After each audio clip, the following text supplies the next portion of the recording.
It's Tuesday the 11th of August.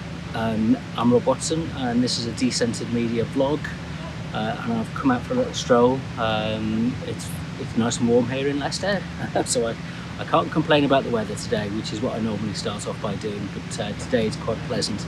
And this is, I think this area is called Frog Island, which is actually it's a bit of a building site on the one side.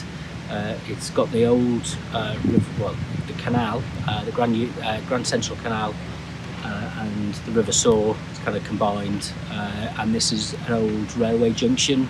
Not far away, just over the road, is where the old Great Central railway station used to be, because there was two main lines that ran through Leicester, and in the beaching cuts in the 1960s, one of them was closed and demolished over the kind of 30-40 years, which is a shame really, because it probably would have been a great route for HS2, but it's been gradually reclaimed for public spaces, and there's parkland, and it's always quite nice to be able to walk along the river. It's one of Leicester's hidden gems, but it's nice and sunny, it's nice and warm. But what I want to talk about today for a few minutes is I found an article I'd written a couple of years ago, and I'm not very confident when it comes to my writing and the things I discuss when I'm writing.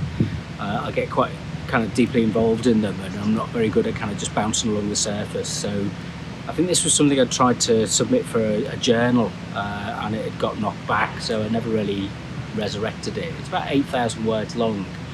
And the conversation was about aimed at challenges with associated with developing community media, and what would be involved, and what the key issues are in terms of putting forward a view about community media which is participative, creative and engaging. And reading through this morning, I posted it up onto the website, which is decenteredmedia.co.uk, and actually I think a lot of the things, even though I'm not happy with the writing style, it needs to be rewritten in a more accessible kind of form.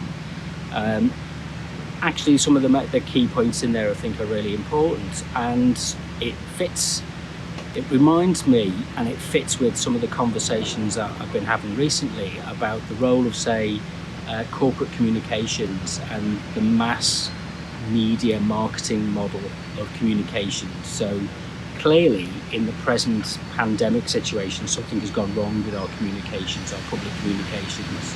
So just over the hill here, there's a cement factory, which is there's lots of noise. I'll capture some in a minute and share it. But the corporate model of communications, the transactional model of communications, I think is failed and is failing and will continue to fail. It will become increasingly more difficult to engage with people, and as the world of communications change and we become a post-broadcast society in which media scarcity is no longer an issue, then we have to think in different ways, and we can't make the same kind of assumptions that we've made in the past. We have to come up with some new ideas, and we have to look at things from new perspectives. And I'm not sure I know what the overall answers are with that, but I do have a strong sense that if we keep doing the same thing, we're going to get problems. And the pandemic has demonstrated in capital letters that our communications processes and our communications approaches really need urgent revision, but they need revision along the route of not necessarily to double up our effort and micromanage things, but to do it on the basis that we need to think about how we engage with people for the long term, and we need to look at how we incorporate a sense of participation at the start of a project's process. So usually what happens, my common complaint is that media and communications is tagged on at the end of a project.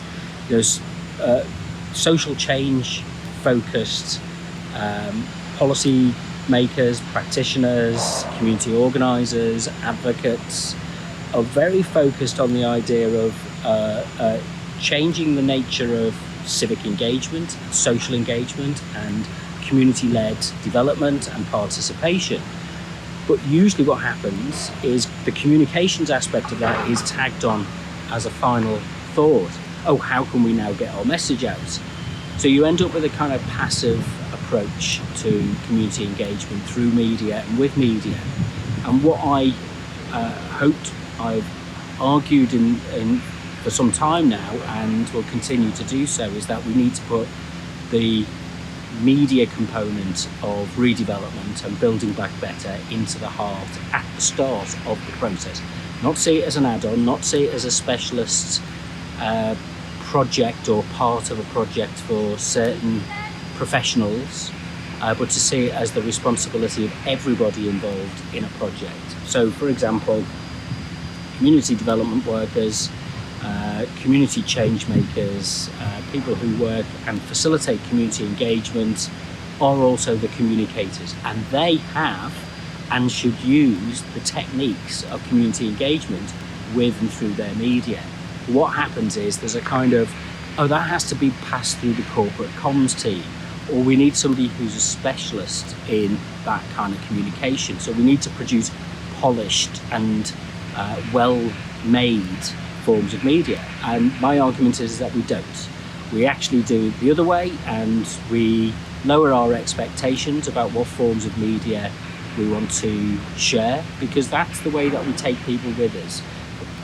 You might have noticed I'm not very good at editing video, and I never intend to be. I don't want to be slick. I just want to have a certain level of proficiency to be able to say and capture what I'm thinking at a particular time. There's lots of mistakes that any kind of professional or experienced video producer would look at these videos and say that's not the way to do it.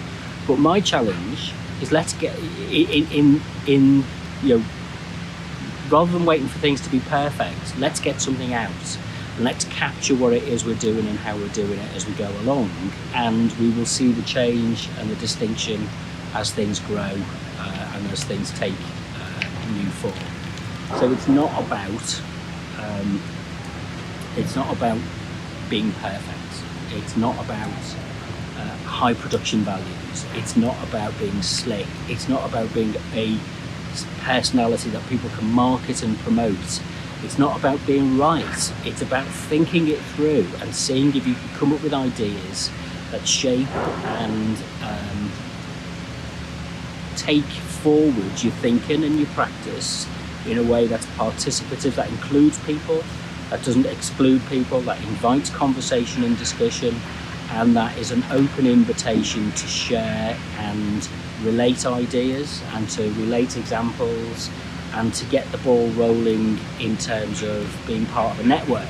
So in this article I've written the difference between the Albolic structure and the